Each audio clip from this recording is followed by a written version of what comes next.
Alhamdulillahi rabbil alamin wa bihi nasta'in ala umuri dunya waddin wassalatu wassalamu ala asrafil anbiya'i wal mursalin sayyidina wa maulana Muhammadin wa ala alihi wa sahbihi ajma'in wa la hawla wa la quwwata illa billahil aliyyil azim.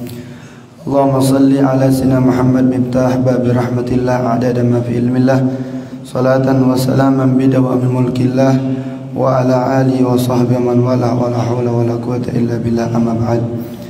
Yang saya hormati, yang saya muliakan pengurus Masjid Al-Istiqomah beserta jajarannya, mudah-mudahan semuanya diberikan panjang umur dalam keadaan sehat walafiat dan dilancarkan segala urusannya, dan mudah-mudahan keturunan yang saleh-salehah, amin ya rabbal alamin. Dan juga jamaah bapak-bapak, ibu-ibu yang dimuliakan Allah Subhanahu wa taala.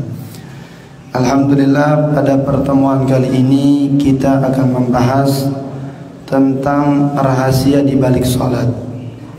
Banyak orang salat akan tetapi mereka tidak mengerti bahwa di dalam salat itu terdapat rahasia-rahasia yang luar biasa. Di antaranya di sini disebutkan oleh As-Syaikh Nawawi Al-Bantani, wa anqalu minhu al-an say'an mimma yanbaghi an yukhdar bil qalbi.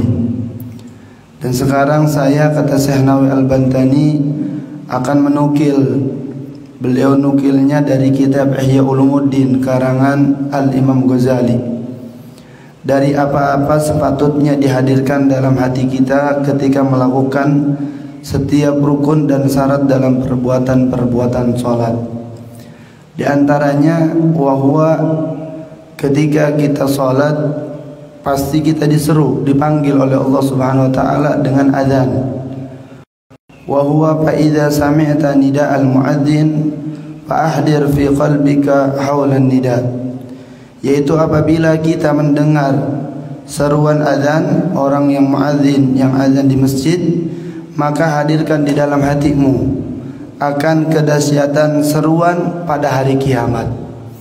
Ketika kita mendengarkan azan, disebutkan di dalam kitab yang lain bahwa banyak sekali orang-orang yang tidak menghadap kiblat dalam kematiannya ketika dia tidak menjawab daripada azan. Bahkan ketika kita di kamar mandi pun kita mendengar azan, wajib kita menjawab azan.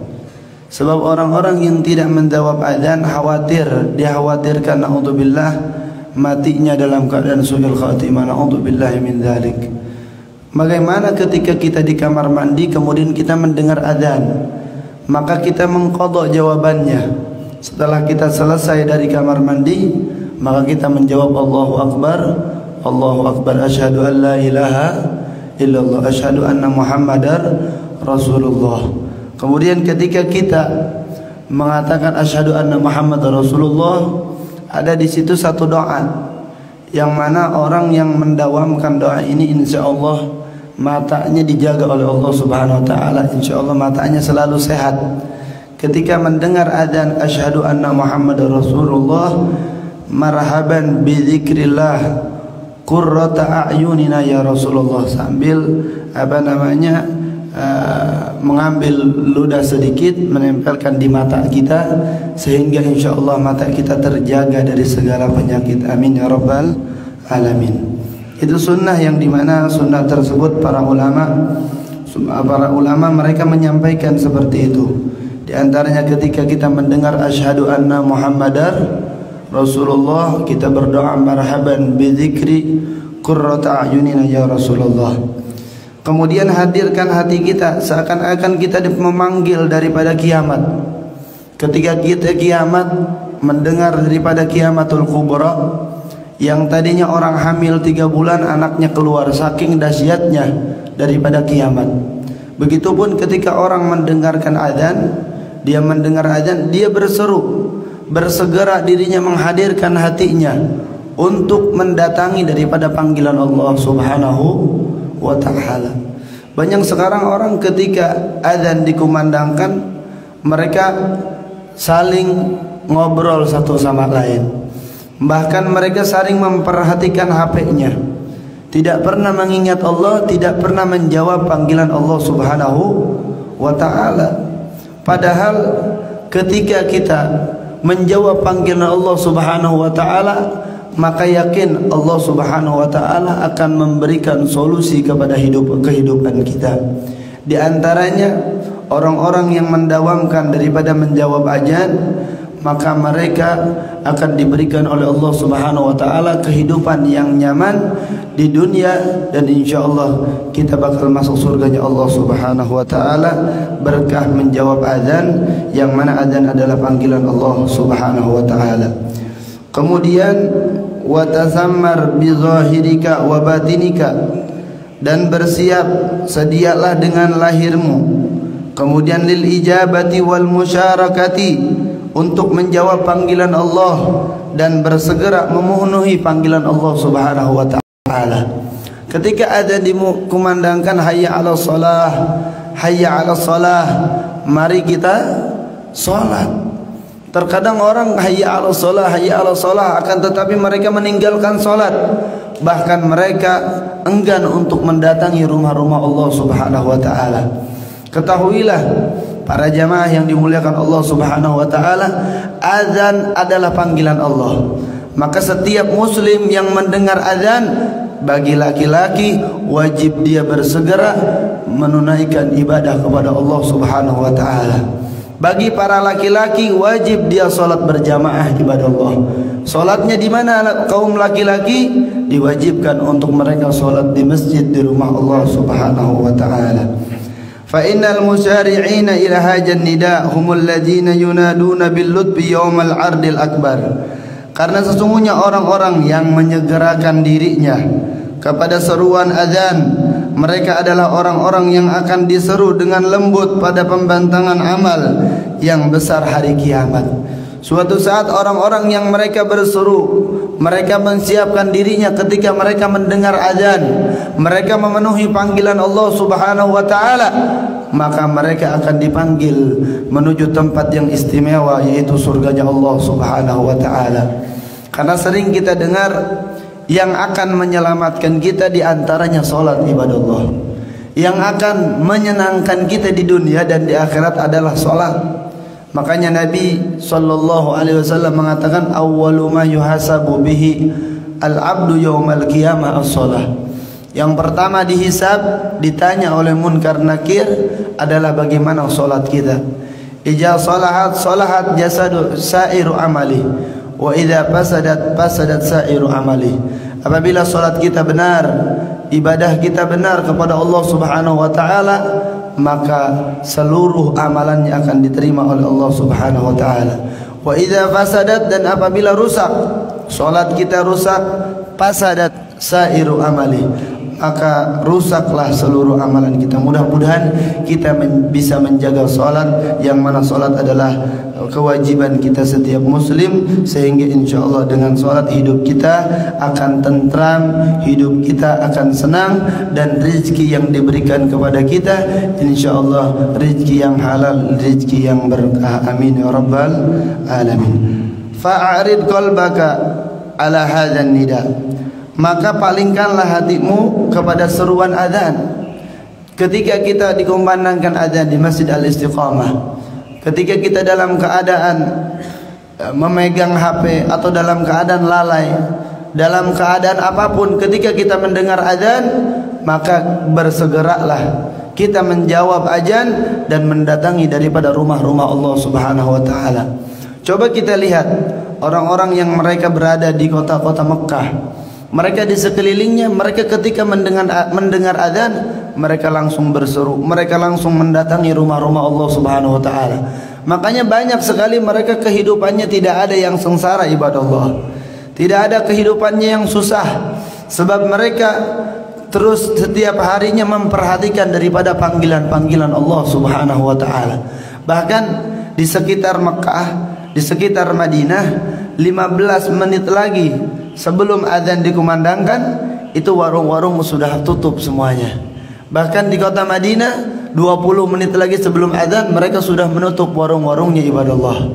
Tetapi banyak di tempat-tempat kita yang mereka bekerja, mereka ingin mendapatkan harta yang banyak, mereka ingin mendapatkan harta yang istimewa, hartanya ingin diberkahkan oleh Allah Subhanahu wa taala, akan tetapi mereka meninggalkan daripada panggilan-panggilan Allah Subhanahu wa taala, yakin hartanya tidak akan diberkahi oleh Allah Subhanahu wa taala.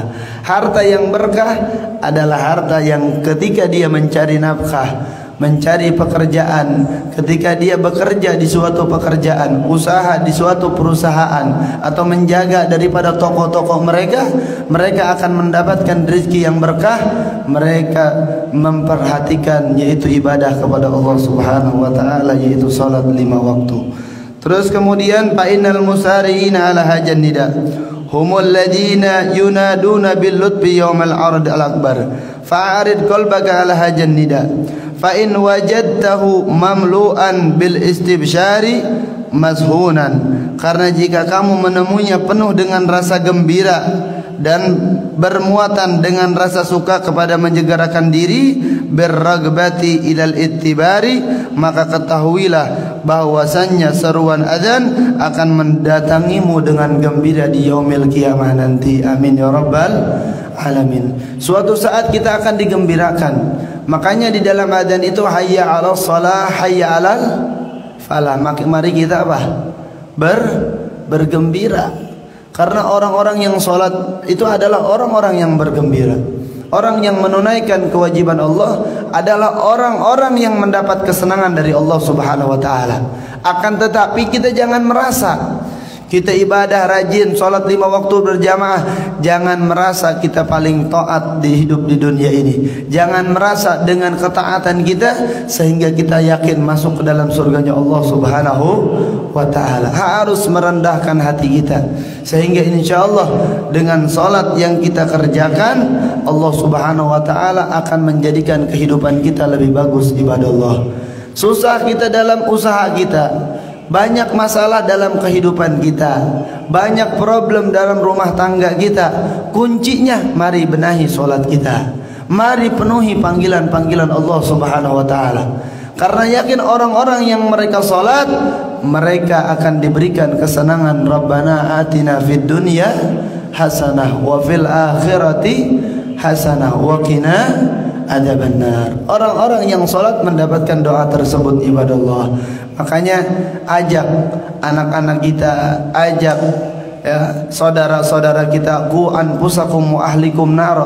Ketika kita mendengar azan, hadirkan hati kita, bersegerakan diri kita untuk memenuhi panggilan Allah Subhanahu wa taala. Fa'lam annahu ya'tikan nida bil busyra. Ketahuilah sesungguhnya azan yang kita bersegera mendatangi daripada panggilan tersebut, insyaallah di yaumil qiyamah azan tersebut akan menggembirakan kita, akan memasukkan kita ke dalam surganya Allah Subhanahu wa taala. Allahumma adkhilna jannah. Ya Allah, masukkan kami ke dalam surga semuanya. Amin ya rabbal alamin. Wa idza ataita bit taharah fala taqbul an qalbika fajtahid lahu tathira. Dan apabila kamu melakukan bersuci, ketika kita mendengarkan azan kita datang hendak ke masjid. Setelah kita datang ke masjid kita langsung berwudu. Setelah berwudu, fala taghful, jangan kau lupakan, an qalbika, dari hatimu, fajtahid lahu tathira, bersungguh-sungguh di dalam mensucikan hati.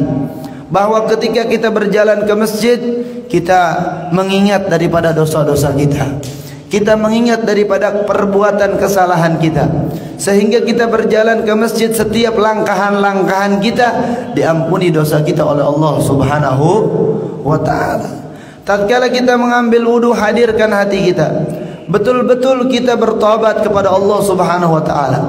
Khawatir ini salat adalah salat yang terakhir, kita tidak bertemu dengan salat zuhur, kita salat subuh, kita tidak akan bertemu dengan salat zuhur. Ibadah Allah, maka salat ini di dalam taharah menghadirkan hatinya dengan penuh kegembiraan, dengan penuh semangat, tanpa malas. Mereka bertaharah, mereka meyakini bahwasanya taharah tersebut menghilangkan daripada kotoran daripada hati kita. Ibadah Allah, maka kita niatkan ketika kita berjalan. Makanya ulama-ulama terdahulu mereka mengajarkan doa ketika kita berjalan ke satu masjid atau ke tempat-tempat yang baik, ada doanya. Ibadah Allah, Bukan hanya bismillahirrahmanirrahim, akan tetapi ada doa khusus, Allahumma bihaqqi sa'ilina 'alaika wa bihaqqi ragibina 'alaika wa bihaqqi mamsyaya hadza ilaika fa inni lam akhruj say'an wala bataran wala riya'an wala sum'atan bal kharajtu ittiqa'a sakhatika wa ibtigha'a mardatika. Ketika kita jalan ke satu masjid, ke tempat-tempat yang mulia, maka kita berjalan dengan berdoa itu. Apa di dalam doa itu? Ya Allah, jauhkan kami dari sifat riya. Ya Allah, dekatkan kami dengan orang-orang yang mereka bertaat kepadamu ya Allah. Bihaqqi sa'ilina 'alaika wa bihaqqi ragibina 'alaika, dan kami mengharapkan ampunanmu ya Allah. Wa bihaqqi sa'ilina fa inni lam akhruj, tidaklah saya keluar dari rumah saya menuju rumah Allah sayan sedikit pun daripada riya, daripada ujub, daripada dengki, sehingga yakin penyakit-penyakit yang ada di dalam hati kita dihilangkan oleh Allah Subhanahu wa ta'ala.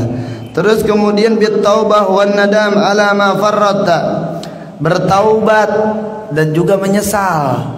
Ya Allah, banyak dosa dari mulai kita pagi, dari mulai kita malam. Ya Allah, kita banyak dosa. Ini kalau kita dosa kita diperlihatkan oleh Allah, aib kita diperlihatkan oleh Allah, maka kita tidak akan bisa duduk di tempat ini ibadah Allah. Setiap kita masing-masing punya sesuatu ya, yang mana sesuatu tersebut pekerjaan yang dilarang oleh Allah Subhanahu wa taala. Maka kita minta kepada Allah, ya Allah, tutup aib ya Allah, tutup aibku ya Allah, dan jangan engkau siksaku dengan aku berjalan menuju rumahmu, sehingga ya Allah tutuplah aibku dan ampunilah segala dosa-dosaku. Insyaallah dengan jalannya kita ke tempat yang mulia, dosa kita diampuni oleh Allah Subhanahu wa ta'ala. Amin ya rabbal alamin. Kemudian diantaranya daripada rahasia solat, ketika kita mendengarkan azan bersegera ibadah Allah. Jangan dilama-lamain. Orang-orang yang mereka rezekinya bakal dijaga oleh Allah, yang mereka menjaga solat. Orang-orang yang rezekinya bakal diberikan rezeki yang halal, rezeki yang barakah, adalah orang-orang yang ketika mendengar azan dia langsung bersegera menuju rumah Allah Subhanahu wa ta'ala. Berapa banyak nih di kompleks ini aja banyak. Ya, bahkan kalau kumpul semuanya masjid penuh apa enggak kira-kira? Penuh. Akan tetapi orang yang diberikan hidayah oleh Allah sedikit.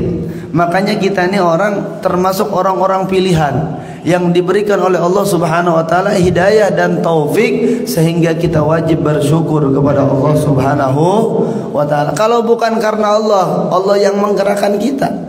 Bukan kita yang menggerakkan diri kita sendiri, Allah yang menggerakkan kita, sehingga kita bisa duduk, bisa sholat berjamaah, dan kita bisa duduk di tempat yang mulia ini untuk menuntut ilmu. Ini dari siapa? Dari Allah, bukan dari diri kita. Ini dari Allah semuanya. Berapa banyak orang yang mereka mampu untuk berjalan ke masjid, dekat rumahnya tinggal melangkah doang ya. Tapi kalau Allah tidak memberikan hidayah, kira-kira bisa apa kagak? Nggak bisa. Walaupun dekat, kelihatan, kedengeran nih mic-nya azan, malah kalau azan dia apa? Ya selimutnya dia apain? Ya, diiniin lagi, ya, ditarik lagi sama dia. Ya, as-salatu khairum minan naum. Salat itu lebih baik daripada apa? Tidur. Dia dibalik, tidur itu lebih baik daripada salat. Naudzubillahi min dzalik. Ini antaranya orang-orang ya dikhawatirkan mempunyai penyakit nifak, orang yang dia banyak meninggalkan salat subuh. Dan diantaranya orang rezekinya yang enggak berkah, rezekinya yang enggak barokah, orang yang ketika dia sering meninggalkan salat subuh. Mudah-mudahan semuanya diistiqomahkan di dalam salat subuh berjamaah. Amin ya rabbal alamin. Kemudian di dalam salat ibadah Allah ada namanya satrul aurah. Yang namanya ketika kita salat wajib menutup aurat, enggak boleh terbuka aurat kita. Apa rahasianya? Di antara jawab amma satrul aurah fa'lam anna ma'nahu taghyiyatun maqabiha bi badanika an absaril khalqi. Dan adapun menutup aurat, maka ketahuilah bahwa maknanya itu ialah menutupi keburukan-keburukan tubuh kita dari penglihatan makhluk. Aib kita pengen dijaga, maka tutup aurat kita. Bukan hanya di dalam sholat, bapak-bapak, ditutup auratnya. Laki-laki sudah dijelaskan mungkin ya. Laki-laki itu auratnya baina surrati warrukbati, antara pusar sampai mana? Lutut. Kalau ada orang bapak-bapak ya, semuanya nih, saya juga umpamanya pakai celana pendek ya, kelihatan apanya? Lututnya, itu dosa apakah kira-kira? Bapak-bapak jawab. Kalau kita nih keluar, ya saya mau nanya nih, kita pakai celana pendek, lututnya kelihatan, kira-kira dosa apakah enggak? Dosa ya. Dosa ya. Dosa karena itu aurat. Aurat laki-laki itu baina surrah war rukbah, antara pusar dan lutut. Orang yang menutup auratnya, insya Allah aibnya ditutup oleh Allah Subhanahu wa ta'ala. Man satarallahu musliman satarallahu fid dunya wal akhirah. Orang yang menutup aib muslim, maka dia akan ditutup oleh Allah Subhanahu wa taala. Begitupun kita sering menutup aurat, insyaallah aib kita akan ditutup oleh Allah Subhanahu wa taala. Saya ini punya aib juga. Kalau aib saya ini ibu-ibu, bapak-bapak lihat, nggak pantas, nggak bakal bisa saya duduk di tempat ini. Kalau bukan karena Allah Subhanahu wa taala yang Maha Karim, yang Maha Dermawan, kita nggak bakal bisa bertemu kayak begini. Sebab dari kita masing-masing mempunyai perbuatan yang dilarang oleh Allah Subhanahu wa ta'ala. Dengan kita menutup aurat kita, insya Allah dengan aurat tersebut kita tutup, maka aib kita ditutup oleh Allah Subhanahu wa ta'ala. Makanya bapak-bapak nih yang biasa pakai celana pendek, usahakan kalau keluar pakai celana panjang, celana sampai apa namanya, boleh sampai betis tuh ya. Ya itu supaya kita ditutup aib kita oleh Allah Subhanahu wa ta'ala. Ada biasanya tuh kalau saya lihat tuh suka sambil main catur malam-malam, celananya pendek ya, kemudian udah beruban juga, ya Allah udah syuyuh ya, tapi masih mengeluarkan aurat. Kalau bisa di rumah aja, kalau di luar kita tutup. Apalagi perempuan, ibu-ibu kalau nggak pakai kerudung dosa nggak bu kira-kira? Dosa nggak pakai kerudung? Dosa. Sebab rambut itu adalah aurat bagi perempuan. Yang diperbolehkan perempuan itu cuma wajah wal kafain, dua telapak tangan dan dan wajah. Itu pun dalam sholat sebagian mewajibkan dalam riwayat mazhab Imam Ahmad bin Hanbal wajib memakai memakai cadar. Ini enggak, yang memakai cadar itu Superman apa? Orang pakai cadar itu sunnah baginda Nabi besar Muhammad sallallahu alaihi wasallam. Minimal bu, jangan sampai kita nggak pakai kerudung kalau keluar, kalau ke pasar ya, karena aurat bagi perempuan mengeluarkan rambutnya. Mudah-mudahan anak-anak kita, keturunan kita, mereka yang nggak pakai kerudung, mudah-mudahan dengan berkah ngaji kita semuanya pakai kerudung. Amin ya rabbal alamin. Ditutup auratnya artinya, maknanya, rahasianya, maka insya Allah orang yang biasa menutup aurat, terutama di dalam sholat, itu hukumnya wajib. Di luar sholat pun wajib. Karena kalau ada laki-laki sholat ditutupnya dari surah sampai lutut, dia sholat nggak pakai baju, sah apa kagak? Sah, nggak apa-apa. Karena aurat laki-laki tadi udah disebutkan antara pusar dan lutut. Makanya ya kita harus harus menjaga betul-betul aurat ya, supaya kita dijaga oleh Allah Subhanahu wa ta'ala. Fa inna zahiri badanika mauqi'un linazaril khalqi. Karena sesungguhnya tubuhmu yang lahir adalah sasaran bagi pandangan makhluk. Kalau sering kita mengeluarkan aurat, banyak kita mengundang daripada caciannya makhluk. Kalau kita sering mengumbar aurat-aurat kita, banyak sesuatu kejelekan kita yang dibicarakan oleh makhluk. Sebab kita sendiri yang ingin kejelekan kita ya diomongkan oleh orang lain. Karena kita mengeluarkan aurat. Sebab menutup aurat adalah perintah dari Allah Subhanahu wa ta'ala. Wa qada'ihi sarairika fa'akhdir tilkal qada'ihi bibali wa talibi nafsaka. Maka hadirkan, terbongkarlah kejelekan itu dari pikiranmu. Ketika pikiran kita, oh ya Allah ya, saya mengeluarkan aurat, bahwa aurat ini wajib kita tutup. Jangan sampai nanti kejelekan kita orang pada tahu. Kejelekan kita cukup kita yang tahu. Makanya bapak-bapak kalau kita punya kejelekan, punya pengalaman buruk, jangan diceritain orang. Saya dulu saya ini minuman keras, bangga. Dulu saya ini menjadi saksi nanti di akhirat. Tadinya Allah mau ngampuni dosa kita, karena kita bilang sama orang, orang jadi saksi di akhirat, sehingga dosa kita tidak diampuni oleh Allah Subhanahu wa ta'ala. Terkadang orang bangga, nih masa lalu saya. Kalau masa lalu kebaikan silakan tahadus bin ni'mah, wa amma bi ni'mati rabbika hadis. Kalau kejelekan jangan, kalau bisa tutup rapat-rapat. Saya nih pernah dulu kecil, wa'udzubillahi min dzalik, pernah minuman keras waktu saya SMA. Yang ngobrol biasa, bareng-bareng, itu jadi saksi di akhirat. Jangan seperti itu. Udah tutup aib kita, yakin kalau kita bisa nutup aib kita, Allah Subhanahu wa taala tidak akan buka aib kita. Aib kita bakal ditutup oleh Allah Subhanahu wa ta'ala. Makanya banyakkan orang ya kalau cerita masa lalu ya, cerita kejelekannya diceritain juga. Jangan. Ini jadi saksi orang tersebut nanti di akhirat. Yang tadinya dia nggak tahu jadi tahu. Makanya semaksimal mungkin tutup aib kita, jangan dibicarakan kepada orang lain. Kebaikan kita bicarakan kepada orang lain, tapi jangan sombong. Di antaranya daripada rahasia salat ketika kita harus menutup aurat, maka insya Allah aib kita akan ditutup oleh Allah Subhanahu wa ta'ala. Kemudian menutup aurat sama saja kita menutup nafsu kita. Nafsu kita dari yang haram. Fa inna ammarati bisu'i ma ta'adat min jahliya bi naziri saybi wal harami.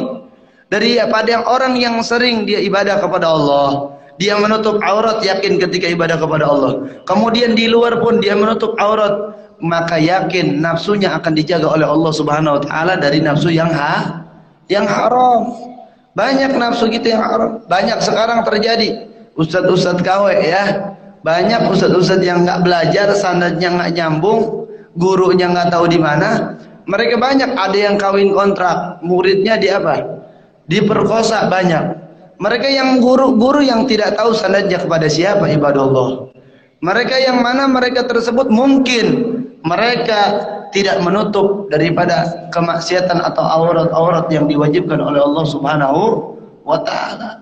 Makanya kita tutup aurat kita di dalam sholat supaya Allah Subhanahu wa ta'ala menutup nafsu kita dari perbuatan yang haram ya, perbuatan yang dilanggar, perbuatan yang menjerumuskan kita ke dalam api nerakanya Allah Subhanahu wa ta'ala. Wala yukaffiruha illa nadam wal haya, dan tidak ada yang dapat menutupinya ya kecuali rasa sesal. Ya Allah, nyesal ya. Kalau udah sholat nih kita minta, ya Allah saya banyak dosa, ya jangan langsung pulang. Assalamualaikum, assalamualaikum, langsung apa? Langsung pulang aja, jangan. Kita berdoa dulu, kita menghadap kiblat, kita beristighfar, astaghfirullahaladzim. Kita meminta ampun kepada Allah.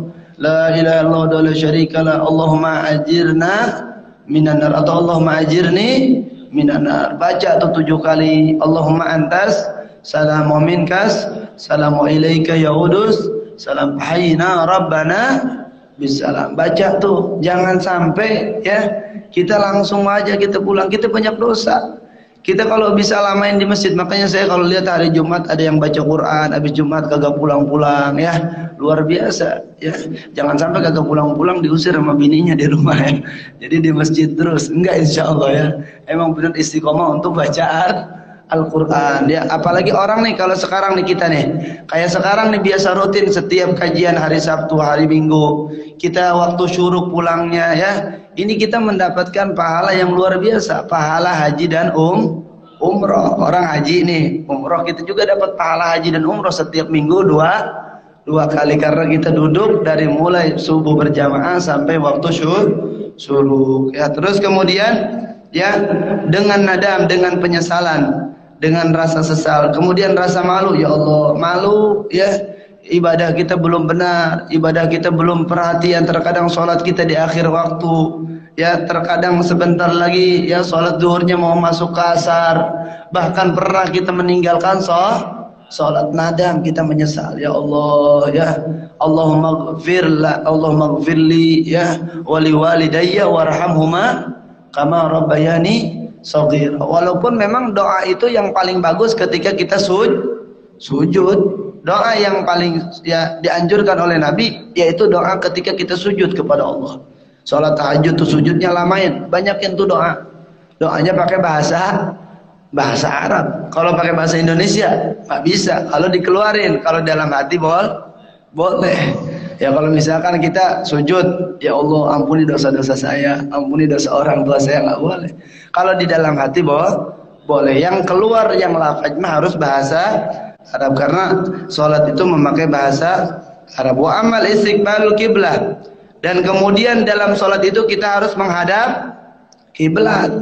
Kalau nggak menghadap kiblat, sholatnya nggak sah karena itu syarat dalam sholat. Syarat dalam rukun dalam sholat istiqbalul kiblah. Kenapa sih kita harus istiqbalul kiblah? Apa sih keutamanya? Apa rahasianya? Fahuwa sarfun li zahiri wajhika an sairil jihad ila jihati baitillah. Adapun menghadap kiblat, maka hal itu adalah memalingkan bagi lahiriah wajahmu dari arah-arah lainnya menuju ke arah Baitullah, yaitu rumah Allah Subhanahu wa ta'ala. Ini kalau kita kiblat nih lurus, kita lurus terus itu kemana? Ke Baitullah, ke rumah Allah Subhanahu wa ta'ala. Makanya kalau orang meninggal wajahnya ya kemana? Ke kiblat apa enggak? Ke kiblat. Harus ke kiblat. Makanya ada boleh kita gali satu mayit, ya jenazah, boleh kita gali. Yunbasul mayit, boleh digali itu mayit, diantaranya wali taujihi ilal kiblah. Kalau wajahnya lupa diarahin ke kiblat, enggak diarahin, lupa ke kiblat ya, yang nguburinnya lupa. Pas sudah dikubur tuh selesai, tadi lupa, belum diapain? Belum diarahin ke kiblat, maka digali lagi, boleh digali lagi kemudian dihadapkan ke kiblat. Ya banyak orang-orang nih diantaranya yang dia membelakangi kiblat setelah matinya adalah orang-orang yang tahawun ala shalah, apalagi orang-orang yang meninggalkan sholat. Banyak nggak percaya, coba aja gali orang-orang yang nggak sholat tuh, udah dibuktikan digali lagi benar, udah dikiblatin balik lagi nggak mau jadi kiblat, nggak mau wajahnya ke kiblat sebab dia nggak pernah ibadah atau jarang ya menghadap kiblat kepada Allah Subhanahu wa ta'ala. Terus kemudian fal yakun wajhu qalbika ma'a wajhi badanika, maka hendaklah menjadikan arah hatimu bersama dengan arah tubuh. Tubuh kita ke kiblat, hati kita ke kiblat, menghadap kepada Allah Subhanahu wa ta'ala. Jangan pikiran-pikiran yang lain. Udah kalau kita sholat, udah kita menghadap kepada Allah. Kalau bisa ketika kita sholat, kita terjemahin apa yang kita baca. Ketika Allahu Akbar, dalam hati kita menerjemahkan daripada lafaz Allahu Akbar. Ketika kita baca suratul Fatihah, maka ketika itu kita menerjemahkan suratul Fatihah. Kalau kita bisa seperti itu, yakin sholat kita akan semakin semangat, dan yakin sholat kita diterima oleh Allah Subhanahu wa ta'ala. Walaupun ya dalam berjamaah mah enak, makanya kalau sholat berjamaah itu enak. Kalau sholat sendiri nih antara diterima atau enggak cuma gugur kewajiban doang. Sebab ketika kita sholat yang diterima itu orang sholatnya yang khusyuk. Kita khusyuk susah. Ya bagaimana kita supaya diterima? Sholatnya berjamaah. Kalau berjamaah khusyuk kagak khusyuk tetap diterima. Tapi kalau bisa walaupun kita sholat berjamaah, jangan udah diterima ini pikiran kemana aja, enggak. Tetap ya hati kita harus lurus menuju kiblat. Artinya benar-benar hati kita wajhi badanika fa'lam annahu la tawajjahul wajhi ila jihatil bait ke Baitullah fala yasrif qalbuka ilallah. Hati kita tidak akan berpaling kepada Allah Subhanahu wa ta'ala, kepada Allah. Ya tidak akan berpaling kepada Allah kecuali dengan memfokuskan hati dari hal-hal selain Allah Subhanahu wa ta'ala. Fokuskan nih hati, Allahu Akbar, kita ngadep kiblat. Makanya ketika kita sholat, kita melihat ke tempat sujud. Jangan ngelihat ke jempol sebelah, jangan. Atau jangan ngelihat ke sarung yang di depan, sarung BHS ya, Wadimor dibaca sama kita ya. Jangan, tapi melihatnya ke tempat sujud. Sejadah tuh dilihat ya, dilihatin. Tapi kalau lagi tahiyat ngelihatnya kemana? Kalau lagi tahiyat ngelihatnya kemana? Ke telunjuk jari kita. Jadi pas asyhadu an la ilaha illallah lihatin tuh gitu. Ya, lihatin. Kalau selain tahiyat tetap fokus ya penglihatan kita kemana? Ke sejadah, ke tempat sujud ya. Makanya itu orang-orang yang diantaranya orang-orang yang mendapatkan kekhusyuan, diantaranya dia memperhatikan tempat sujud. Makanya kita kalau sholat bapak-bapak jangan ada nama-namanya di belakang. Jangan ada namanya. Ya, yang nyenggol gue bacok ya namanya di belakang, nggak boleh. Ya, jangan macam-macam sama gua, ada belakangnya bacaan begitu.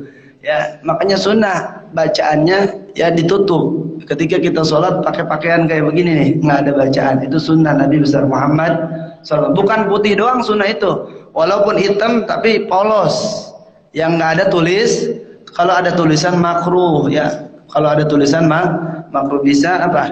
Bisa mengganggu sholat yang di belakang. Artinya, kenapa kita sholat menghadap kiblat? Karena wajah kita berpaling kepada rumah Allah Subhanahu wa Ta'ala. Hati kita tidak wajah kita harus fokus kepada rumah Allah, dan tidak terkecuali daripada hati kita harus juga fokus kepada Allah Subhanahu wa Ta'ala.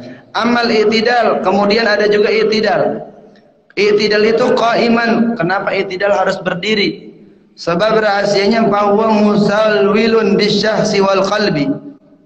Adapun ketika kita i'tidal dalam kondisi berdiri, maka itu merupakan tampilnya seseorang dengan raga dan hati di hadapan Allah Subhanahu wa Ta'ala. Benar-benar kayak kita lewat bendera aja fokus, hormat, gerak, fokus, apalagi kepada Allah. Jangan ada gerakan sedikit pun. Benar-benar kita bahwa kita dilihat oleh Allah Subhanahu wa Ta'ala. Seperti sholatnya ini sholat terakhir, kita benar-benar fokus di dalam ibadah kepada Allah Subhanahu wa Ta'ala. Falyakun ra'suka mutrikon, maka hendaklah menjadikan kepalamu itu dalam keadaan tertunduk. Kan gini tegak nih, kepalanya jangan kemana-mana, harus tunduk kemana? Ke bawah. Sami Allahu liman hamidah, tuh liatin ke bawah. Jangan begini ya, karena kita tunduk ya, yang melihat kita siapa? Allah Subhanahu wa Ta'ala. Makanya kalau kita sholat usahakan pakaiannya harus rapi, usahakan ya. Walaupun syarat sahnya sholat itu menutup aurat, tapi harus rapi. Pakaian yang wangi, pakaian yang bagus ya, apalagi yang udah nikah sunnah pakai minyak wangi, yang banyak minyak wangi yang sebotol tuh ya. Pakai semuanya biar wangi itu badan ya. Tapi kalau yang belum nikah nih, yang masih jomblo, jangan banyak-banyak minyak wanginya, makruh. Ya kalau udah nikah banyakin minyak wangi biar ya ketika sholat itu benar-benar wangi. Jangan kita mau rapat di kantor semprot ini, semprot itu ya kan. Mau ke mall semprot juga, mau ke masjid bau bangke, jangan ya. Ke masjid harus lebih wangi. Ke masjid lebih wangi, terus lebih fresh lagi. Kayak kita mau apa? Mau ngambil pensiunan ya kan, wah semangat banget. Atau mau ngambil THR, mau ngambil hadiah, yang ngambil duit semangat ya, semangat.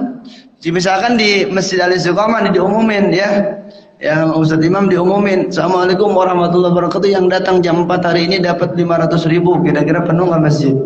Penuh, karena ada apa? Ada duit ya. Kayak kita pun beribadah seperti itu, harus bersegera, harus benar-benar ya di dalam ibadah kepada Allah Subhanahu wa Ta'ala. Falyakun ra'suka matrikon tanbihan ala iljamil qalbi tawadduan wa tadallu wa tabirru an ta'arrusi wa takabburi, sebagai peringatan atas penetapan hati bersikap tawadu begitu kepada Allah, merendahkan. Ya Allah, kita itu makhluk, Allah itu sang pencipta, Al-Khaliqu, Allah itu sang pencipta, kita makhluk. Di hadapan sang pencipta kita harus tunduk. Kayak kita dimarahin sama bos kita begini. Kalau dimarahin bos itu dipelototin, kira-kira bosnya marah lagi nggak? Dipecat langsung. Harus tunduk. Begitupun kepada Allah. Benar-benar Allah daripada segalanya. Allah daripada segalanya, nggak ada ya kita tunduk, melainkan yang benar-benar kita tunduk hanya kepada Allah Subhanahu wa Ta'ala. Kalau tunduk kepada manusia, nggak boleh tunduk kepada manusia. Ya harus tunduk kepada Allah. Terkecuali ya kita, makanya nggak boleh kita kalau lewat-lewat tuh terlalu ke bawah, jalannya terlalu bongkok ke bawah, itu nggak boleh. Seakan-akan nanti khawatir sujud itu hanya kepada Allah, bukan kepada manusia. Itu kan penghormatan, jangan terlalu berlebihan. Ada orang kan sampai banget ya, jangan. Itu makhluk, bukan khalik, bukan sang pencipta. Tunduklah kita kepada Allah Subhanahu wa Ta'ala. Kalau kita tunduk kepada Allah, tunduk setiap kulli syai. manusia bakal ngikut sama kita, manusia bakal baik sama kita. Kalau kita tidak tunduk kepada Allah, maka tidak mungkin manusia bisa baik sama kita. Kuncinya kita harus tunduk kepada Allah Subhanahu wa taala. Wa tajallul wa tabarri an ta'arrusi wa takabburi, dan juga menghilangkan kesombongan. Ya, benar-benar kita tidak sami Allahu liman hamidah. Benar-benar merendahkan hati kita, tunduk, tawadu, ya. Kemudian hilangin kesombongan, ya. Nggak ada kesombongan di dunia ini, nggak ada yang wajib sombong, ya. Kesombongan itu takabbur, yang maha sombong adalah Allah Subhanahu wa taala. Manusia nggak ada apa yang harus disombongin, kagak ada. Wal yakun ala dzikrika hauna hadaral qiyam, maka hendaklah menjadi peringatan bagimu di saat berdiri tegak, ya, ketika kita berdiri akan kekhawatiran berdiri di hadapan Allah Ta'ala, kondisi menyebabkan kiamat ketika pembentangan amal untuk dipertanyakan. Ketika kita berdiri, kita ya Allah meminta di hadapan Allah, semuanya bakal berdiri di yaumil kiamah, bakal mereka diberikan tulisan-tulisannya. Ada sebagian mereka yang mendapati tulisannya dengan tangan kanan, ada juga yang mendapati tulisannya dengan tangan. Siapa yang selamat? Yang mereka mengambil tulisannya dengan tangan kanan, dan mereka ya di hadapan Allah Subhanahu wa taala mereka siap-siap, ya. Mereka takut kepada Allah. Enggak ada yang berani mengangkat kepalanya. Tidak ada, semuanya tertunduk hanya baginda Nabi besar Muhammad sallallahu alaihi wasallam. Terus kemudian haulil qiyamah wa amaniyah. Kemudian ya di antara nyari ketika salat kita wajib niat. Apa rahasianya niat? Wa amman niat fa'jim ala ijabatillahi ta'ala. Adapun niat, maka bertekadlah untuk memenuhi perintah Allah dalam mematuhi perintah Allah Subhanahu wa taala, yaitu salat. Niat. Kuncinya salat itu diterima niat. Kalau salat enggak niat, diterima enggak salatnya? Enggak diterima.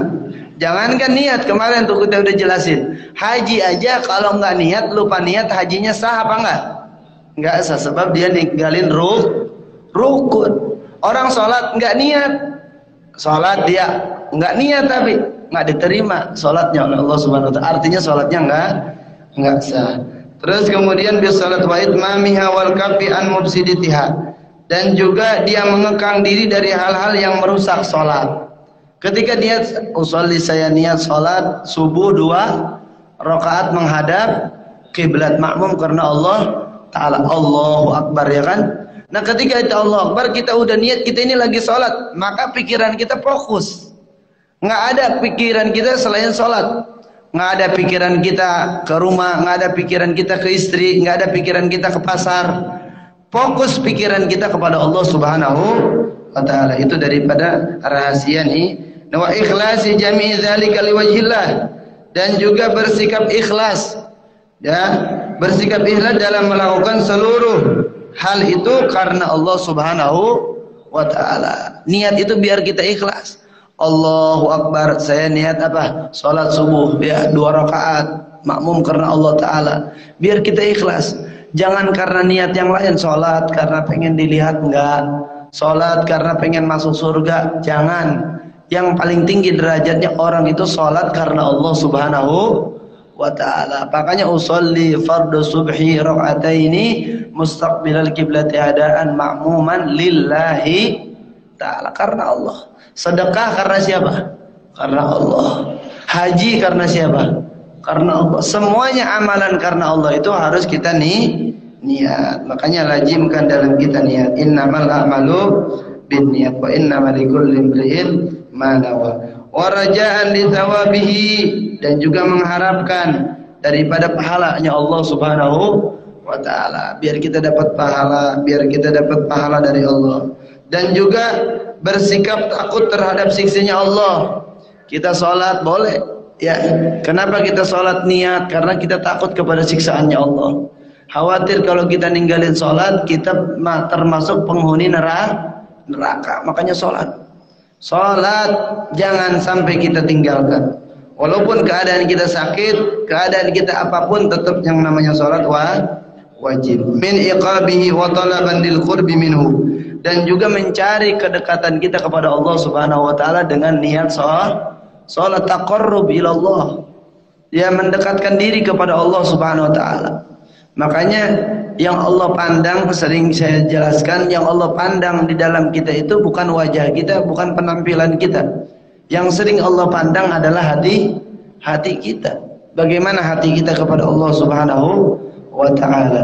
Wa amma takbir, dan juga setelah niat ada juga takbir. Apa rahasianya? Fa ijanataqa bihi lisanuka fayanbaghi an la yukadzibahu qalbuka. Adapun takbir, maka apabila lisanmu mengucapkan kalimat Allahu Akbar, ketika mengucap kalimat Allahu Akbar, maka sepatutnya jangan hati kita mendustakan dari dapat Allahu Akbar. Allahu Akbar, Allah Maha Besar. Maka ketika kita di dalam hati kita menerjemahkan Allah Maha Besar, maka yakin bahwa tidak ada ya di dunia ini yang harus kita sombongkan. Tidak ada di dunia ini yang harus kita banggakan. Tidak ada di dunia ini yang harus kita ya khususkan, melainkan daripada kedekatan diri kita kepada Allah Subhanahu wa taala. Oh, HP gua paling mahal, enggak ada, semuanya ya fan, semuanya hancur. Yang bak adalah kedekatan kita kepada Allah Subhanahu wa taala. Fa ijana taqa bilisanuka fayanbaghi an la yukadzibahu qalbuka. Jangan juga ketika kita fa'inkan nabi qalbika Allahu akbar min Allah fashhadu annaka lakadzibun. Bersaksi bahwa kamu adalah sungguh seorang yang pendusta. Ya, maka Allah akan bersaksi bahwa kamu adalah sungguh seorang yang pendusta. Di dalam hati kita ya ada yang lebih besar melainkan Allah. Artinya yang lebih takut, ada yang lebih gua takutin selain Allah. Ada orang makhluk yang lebih ditakutin kita selain Allah Subhanahu wa taala. Maka kata Allah, engkau adalah orang-orang pendusta yang mendustakan Allah Subhanahu wa taala. Makanya kita hormat kepada orang tua kita hormat kepada bos kita, ya, kita ta'zim kepada guru kita ta'zim kepada orang tua kita. Lebih harus kita hormat, lebih harus kita tunduk kepada Allah Subhanahu wa taala. Jangan kepada makhluk. Makhluk itu ciptaan Allah. Yang harus kita lebih tunduk ketika kita ibadah kepada Allah Subhanahu wa taala. Dan juga wa amma du'a istiftah. Apa rahasianya di dalam salat? Ada sunnah kita baca doa istiftah. Doa istiftah itu Allahu akbar kabira walhamdulillahi katsira wa subhanallahi bukratan wa asila. Inni wajjahtu atau wajjahtu wajhiya lillazi fataras samawati wal ardh. Kata kita di dalam doa kita itu kepada Allah dalam salat, saya hadapkan wajah saya kepada Zat yang menciptakan langit dan bumi. Wajahkan hati kita, hadapkan wajah kita, hadapkan hati kita ke Zat Allah Subhanahu wa taala. Makanya ihsan itu anta'budallaha ka'annaka tarahu fa illam takun tara fa innahu yaraka. Artinya ibadah itu, ihsan itu kamu beribadah kepada Allah seakan-akan kamu melihat Allah Subhanahu wa taala. Kalau kamu tidak bisa melihat Allah, fa innahu yaraka, maka Allah itu memperhatikan kita. Maka sholat kita benar, sholat kita rapi, sholat kita khusyuk, sholat kita pikirannya kepada Allah Subhanahu. Walaysa bil murad bil wajhi wajh zahir, dan bukan yang dimaksud dengan wajah di situ wajah zahir, bukan. Fa innaka inna wajjahtu ila jihatil qiblat wallahu yataqaddasu an tahiddahul jihad. Kamu hanyalah menghadapkan wajahmu itu ke arah kiblat, sedangkan Allah tersucikan dari terbatasi dirinya oleh arah nggak ada. Maksudnya kita menghadap ke kiblat itu kepada Allah, nggak ada. Allah itu ya mukhalafatul lil hawadisi, membedai daripada makhluk. Ya, bukan wajah zahir tapi wajah batin. Ya. Jadi bukan Allah itu di hadapan kita, bukan. Artinya ininya bukan wajah yang zahir tapi wajah yang batin. Karena Allah itu tidak bertempat, Allah tidak dudukkan, Allah duduk di aras, enggak. Allah mempunyai tangan, tidak. Tapi Allah Subhanahu wa taala itu mukhalafatul lil hawadis atau mukhalafatun lil khalqi, membedai daripada makhluk. Yang pasti wajah tu wajhiali ladzi fataras samawati wal ardh. Aku menghadapkan wajah saya kepada Zat ya Allah, Zatnya Allah Subhanahu wa taala yang menciptakan langit dan bumi. Artinya benar-benar kita itu menghadap Allah. Ya, walaupun Allah itu tanpa arah, tapi seakan-akan kita menghadap Allah. Kita menghadap Allah, ketika kita menghadap Allah sama seperti melebihi daripada kita menghadap bos kita. Artinya kita lebih fokus, kita lebih tenang, lebih khusyuk karena di hadapan kita adalah Sang Pencipta, yaitu Allah Subhanahu wa ta'ala. Wa inna ma wajhul qalba huwa allazi tawajjuh ila fatiris samawati wal ard. Fanzur ila mutawajjihun ila man hamma fil bait wa suq mutbi'un li syahawat.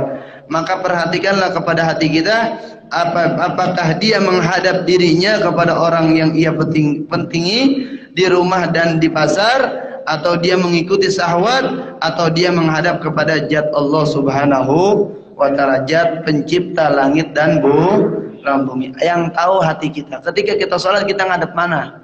Apakah kita ngadepnya ini benar-benar kepada Allah sehingga hati kita bersih daripada yang lainnya? Terkadang kita belum sampai kepada zat ini.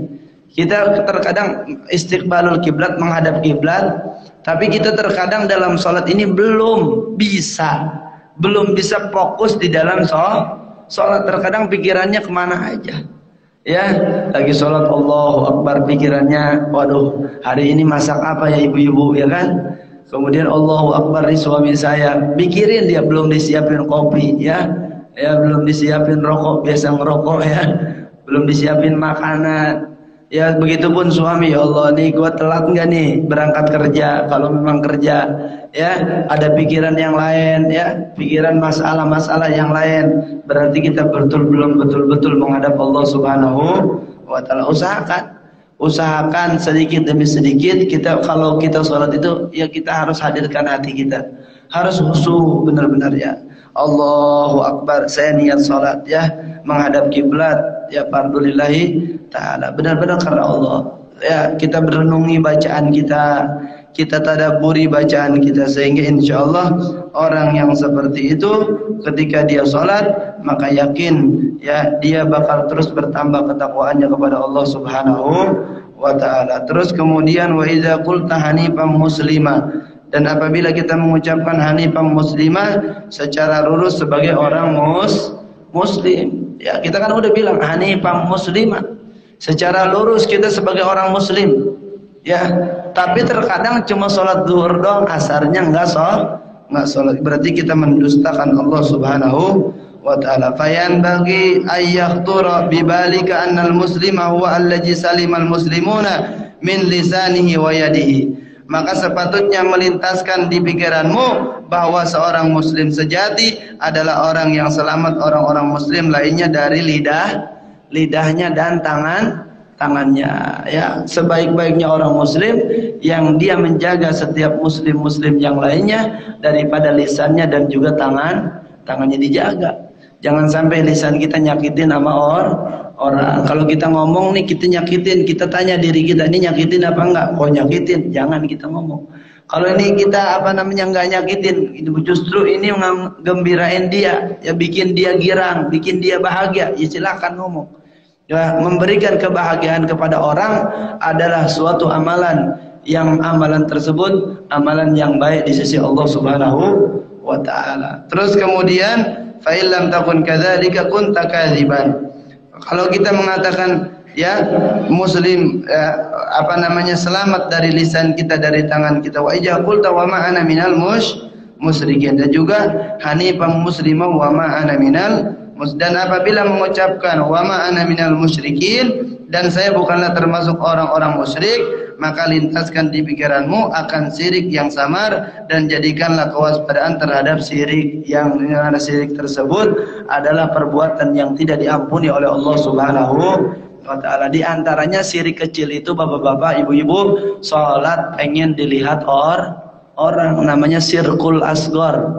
Ya, bu, syirik ada syirkul akbar, ada syirkul asghar. Kalau syirkul akbar itu menyekutukan Allah, seperti kita nyembah, ya, kepada berhala, atau kita percaya sama dukun, kata dukun suruh ini kita percaya, itu namanya orang yang syirik, orang yang musyrik. Innallaha la yaghfiru ayyushraka bihi wa yaghfiru ma duna dzalika liman yasha. Allah tidak akan mengampuni dosa syirik, ya. Makanya hati-hati, jangan kita punya masalah lari ke tempat-tempat pemusyrikan. Auzubillahi min dari kita sakit, jangan cari kemusyrikan. Ada orang banyak sekarang sakit dibawa ke dukun, diobatin, suruh ini, suruh itu, suruh cari kadang, suruh cari kelinci, disembelih, aneh-aneh ya kan?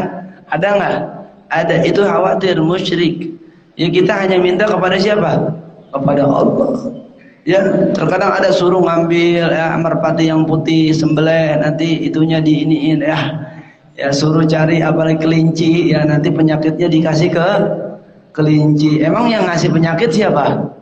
Allah. Yang nyembuhin Allah juga. Kenapa dikasih kelinci? Emang dia bisa ngasih penyakit ke orang?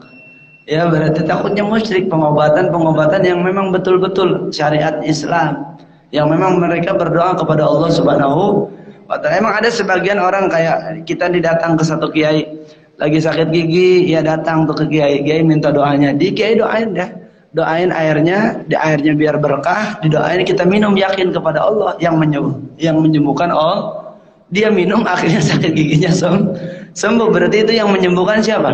Allah. Itu mah nggak musyrik. Ini mah kalau musyrik udah suruh cari kelinci, cari apa lagi? Ayam ya, cari apa lagi? Kadang cari kambing, yang lain-lain, jadi tumbal-tumbal begitu. Ini nggak boleh, nggak ada syariat Islam, bisa jadi syirik kita. Ada orang ini pengen kaya, suruh malam-malam ke gunung bawa kambing, ya kan? Bawa kopi pahit, kopi manis, teh pahit, teh manis, bawa susu pahit, susu manis, bawa madu pahit, madu manis ke gunung. Akhirnya dia bawa kambing juga. Akhirnya dia bukannya kaya, kayanya sebentar doang, akhirnya belangsak. Namanya itu musyrik. Jangan menyekutukan Allah Subhanahu wa ta'ala. Dan ada juga syirik kecil dalam sholat. Biasanya terkadang syirik itu yaitu ria.